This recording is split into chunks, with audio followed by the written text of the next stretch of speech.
Hello, everyone. As you can likely tell, the market's had a bit of a downturn under the new Trump administration, Trump V2.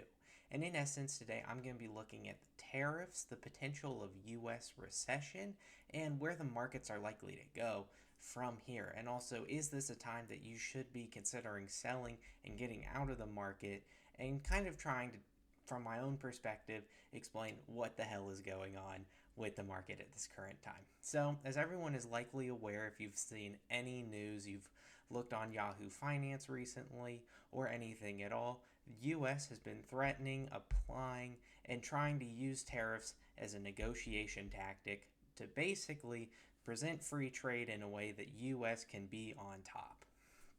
Now, in terms of the actual use and how I view it, I tend to think that we've gone about it a bit rash.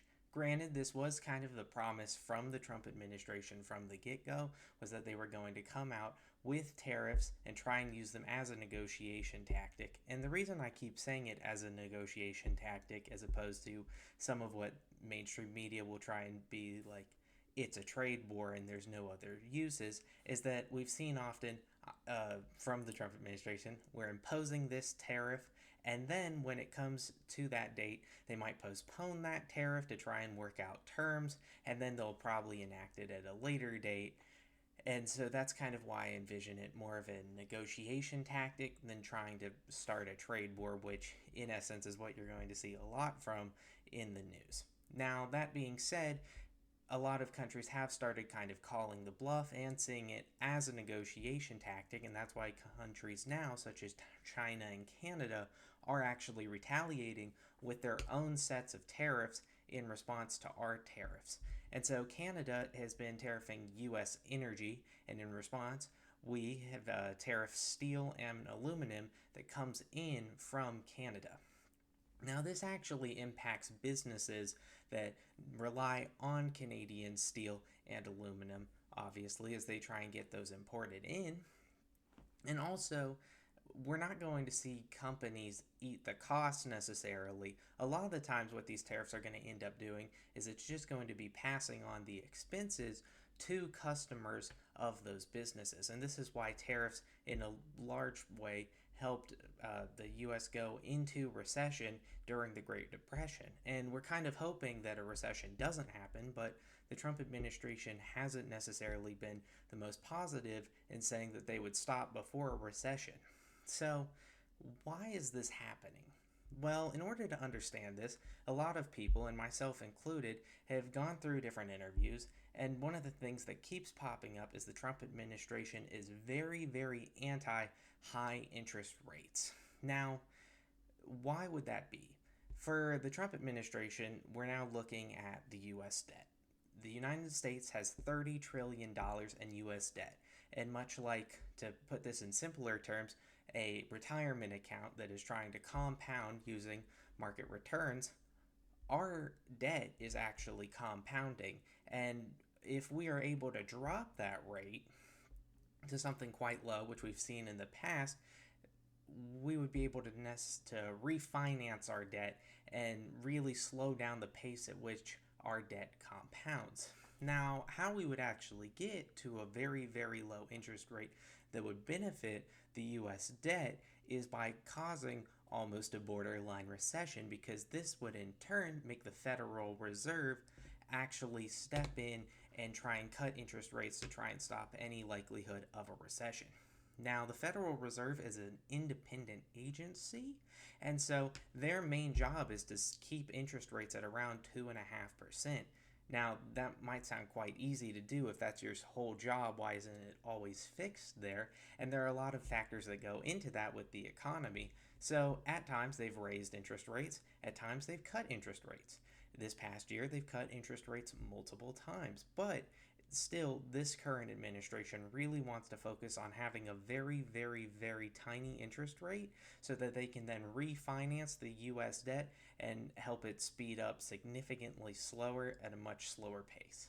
Now, I'm trying not to be political at all with this. I don't necessarily care about whether you have a very pro the Trump administration or are very anti. I'm just trying to explain how I view this going on. Personally, I think that a lot of these tariffs are a bit rash, as when I think of tariffs, I like to think of them as more protections on specific U.S. industries, but in this sense, they aren't being used that way. They're being used as a negotiation tactic, which, if we hold the upper hand, is wonderful because then we might be able to get more favorable terms. But in a country like the United States, where we don't have necessarily as much U.S. manufacturing as we used to have, we're kind of playing at a disadvantage. And I think that there could be much better ways to go about getting favorable uh, trade terms than going through with these tariffs. So, how is this likely to impact the markets?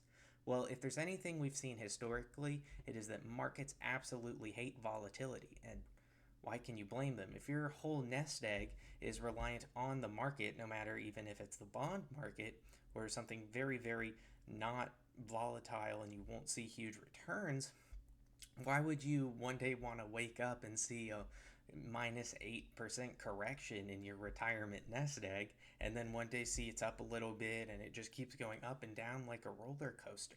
Nobody wants to sign up to those terms. They all just want it to go up and up and up forever, and that's very, very unlikely.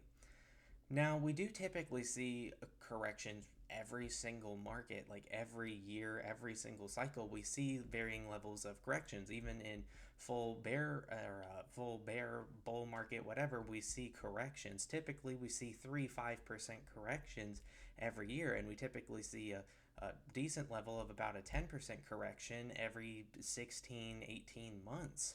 So, this isn't anything to necessarily fear. We don't need to start panic selling all of our investments. What I would start trying to do is actually accumulating cash, because in volatile times, you're going to find great buying opportunities. Now, the easiest way I think I can explain this is that your losses aren't actually a done deal loss until you make a sale on that. And with markets being primarily pushed by fear and greed, a lot of investors are going to fall into that fear, and it makes sense as they see their money decline. But that's when they'll sell, is at an absolute bottom, and it'll end up eating away their retirement investments and retirement savings. So this really is a great time if the fundamentals of your personal investments haven't changed at all, which in anything that tracks an index, any ETF, it likely hasn't. And there aren't a lot of industries that the fundamentals of a business would really change due to this. There could be some complications and supply chain issues for very, very specific investments in individual companies. But if that's not a major concern at all, I don't see this as a point that you really need to try and exit to avoid a great recession. Just because there's always a likelihood of a recession, it's just not likely to happen. And if it does, panic selling doesn't do anything for your account, especially if, like the Great Depression, banks aren't able to get you your money anyways. It would be fully lost money if everything went to zero, and money wouldn't be a concern if everything in the US economy went to zero. So, again, I think this is a time to be really, really calm. Look for great valuations, especially because right now pricing isn't driven on fundamentals of companies and businesses. Right now, it's driven on uncertainty, it's driven on fears. There are very positive reactions when tariffs don't go through, and any good news, we're likely to see a very, very large swing upwards. And on the contrary, anytime new tariffs are introduced or anytime our president goes on and says something on the news, it's likely to drive it down. And so right now it is beyond important to focus on the fundamentals of what makes a good investment and not get caught up in geopolitical tensions. So thank you again for tuning in. That was kind of my perspective on this. I'd like to hear any of yours in the comments. Thank you.